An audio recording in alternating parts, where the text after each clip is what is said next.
Good evening, everyone. Welcome to Tuesday 10 with CadChica Sports. I am Sunny Cadwallader, your host, better known as CadChica. Tuesday 10 is a quick 10-minute chat with leaders and up-and-comers in the world of sports, from media broadcasting, business marketing, social media, and more.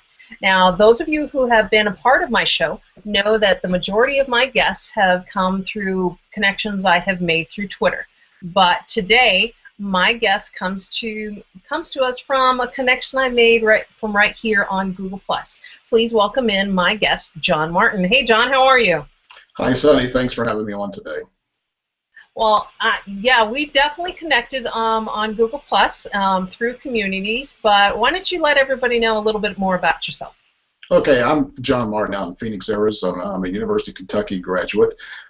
In my professional life, I'm a commercial real estate agent serving the Valley and the state, but I also like sports, and I'm a sports junkie, and Google Plus communities has been a way for me to whet that appetite. Whet that appetite indeed, and everybody, you'll find out more about that. Sports, most of the conversation takes place on Twitter, so I'm curious, what prompted you to get onto Google Plus? Well, I first started Google Plus, Sunny. I did it through Hangouts. I was using that to stay in touch with my family. I have sons that live in different states, and then I migrated to the Google Plus platform. Kind of looked at it to see what kind of business applications I could do with it, but also soon after I started, communities started rolling out. I was very curious about communities. There were some sports communities that had already started up, most notably college football and college basketball, which are my two main passions. And Jesse Dillo actually started that, and soon after I joined, he invited Dan DeWitt and I to moderate those communities, and we've been building on it ever since. Now, so you've been quite involved not just with communities, but with Hangouts as well. What kind of changes have you seen, or growth have you seen when it comes to sports? Well, the sports, it's really blossoming. It started out real fragmented. Everybody was trying to figure it out, and they were starting their own communities and all that. But after a while, especially because we did a broad category like college basketball and college football, that became a natural feeder for people. And then once the season started, if they were going to be on Google Plus, it's a Saturday, it soon became the place to be. And we tried different things. Like we had hangout chats that were going on during a football game, and we would just sit and have conversations with each other, and pretty soon the relationship started building, and then the community started getting more robust. So what's been, because you're part of 4 different communities, is that right? Sports communities? Yes, college football, college basketball, golf, and the Big Blue Nation community that devote to University of Kentucky. Yeah, we'll get into Kentucky talk here in a minute. But what would you say has been part of the keys to building a robust, solid community for those who might be interested, not just in sports communities, but communities in general, to those who might be interested in building their own? Well, I think you need to be flexible. I know a lot of people start communities, and they recommend setting guidelines and setting rules, and yeah, to a point that makes sense. All we've tried to do, or at least from a personal standpoint, I've always wanted to make it, when you're dealing with college sports, like college, say football, for example, it's going to be male dominated, and you got to realize that. So, but my philosophy is, if I can make it where a female is comfortable in there, or a high school student is comfortable in there, then I think it'll be successful.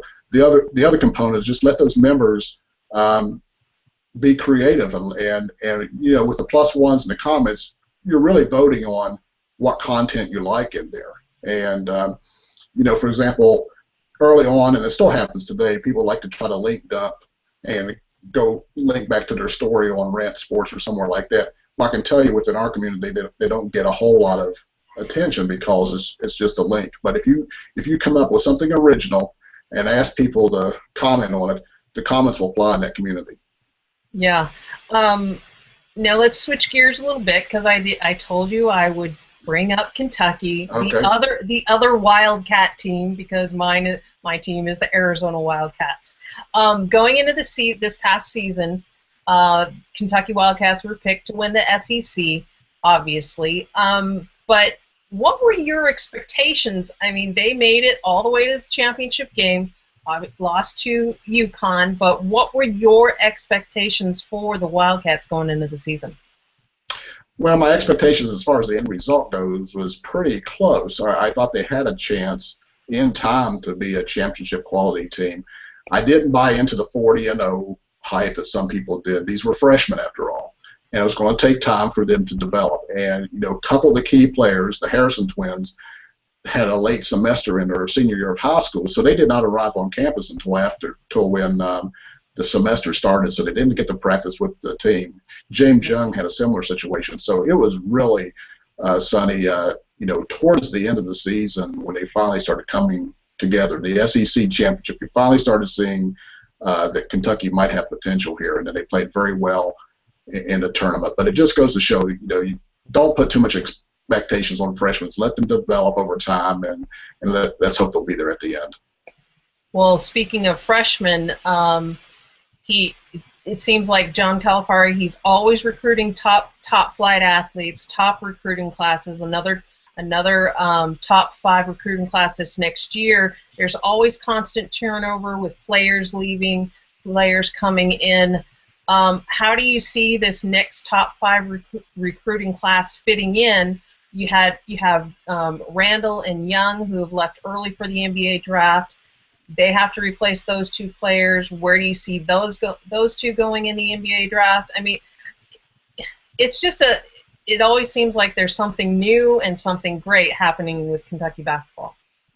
Well, the good news this year is that they actually have people who came back who opted not to go into NBA.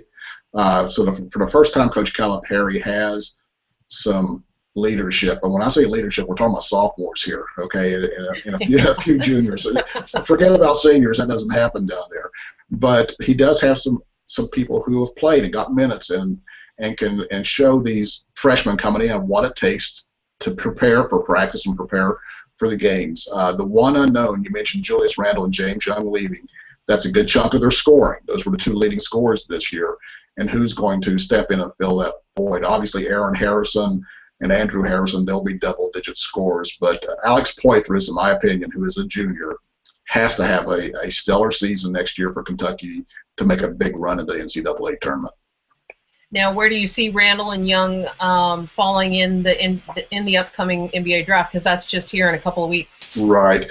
The NBA draft, I think you can divide it up into components. The first 3 picks is going to be something between Joel Embiid, Andrew Wiggins, and Jabari Parker.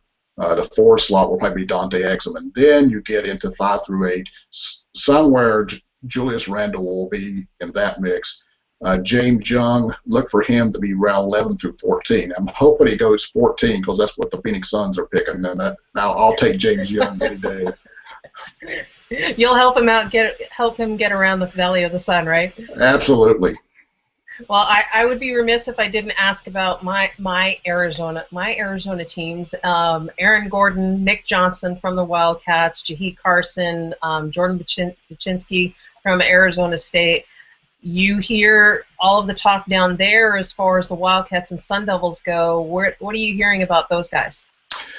Well, Aaron Gordon is the most sure one of the bunch. He'll be in that 5 to 8 mix that I told you about. It's going to be he, Julius Randle, and Noah Vonleh from Indiana, and Marcus Smart from Oklahoma State. Those are 4 guys that I don't know who's going to go ahead of who, but just look for those 4 guys to come off the board in the 5 through 8 slot. When you talk about Jahi Carson and Nick Johnson, I'm looking at late first round for those. Maybe they might slip in the second round, but late first round. Baczynski, I don't know. I have heard a lot of things, but I expect him to be a second round pick.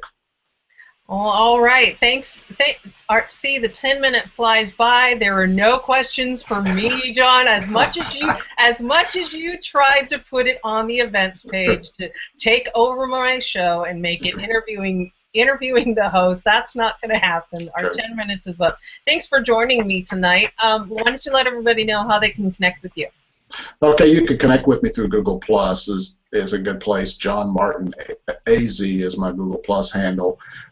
Twitter, John M. Martin. But I would love to see you sports fans and our college football community, which has over 20,000 members. Our college basketball community has over 7,500 members. They're very lively. They're a lot of fun, and we hope to see you and join in the fun. Definitely, I am a part of two of the communities because I'm not a Kentucky Wildcat fan and I'm not a golf person. So, but college football, college basketball, I will definitely be on Google Plus these next 2 seasons. Thanks again to John for joining me. Connect with me here on Google Plus, Sunny Cadwallader, at CadChica on Twitter and Instagram.